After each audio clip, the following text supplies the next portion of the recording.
Did you know policing in America? Black Americans are more likely to experience use of force during interactions with police. Let's talk about an out-of-control issue in American society today: policing of Black people in America. Have you ever considered the racial disparities?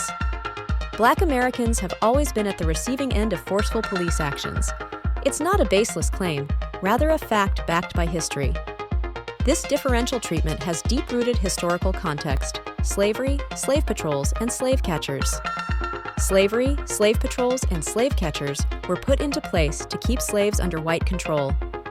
This was the beginning of policing in America. Here's a diagram of the slave quarters of ships filled to the brim with slaves being brought to America from the African continent. Police were put here to protect and serve the white race only. That is pretty clear. This was not true for Black Americans from its inception. Slaves were terrorized, dehumanized, and were considered livestock.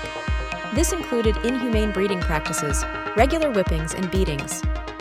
This is a picture of a slave badge that identified slaves. In today's society, you see more and more outward racism against Black people today, not only from regular people, but from the people that are supposed to protect us. It's not just about data, it's about lives. Everyday people, with dreams, families, and ambitions, often face the disproportionate brunt of law enforcement. This is an unfortunate reality that needs to change. The statistics are startling.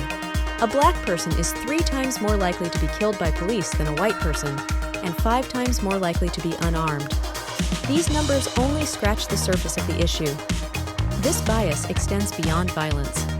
Racial profiling is a pervasive issue, with Black individuals being more likely to be stopped, searched, or arrested during encounters with police.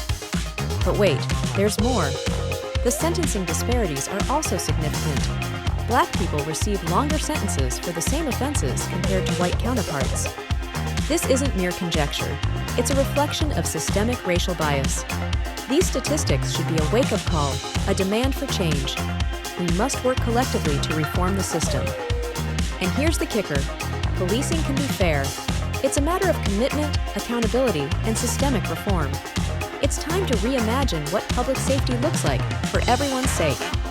So, let's start the conversation. Let's not shy away from these uncomfortable truths. It's time to address the disparity and work towards a future where everyone is treated equally. Thank you for watching. Peace and happiness.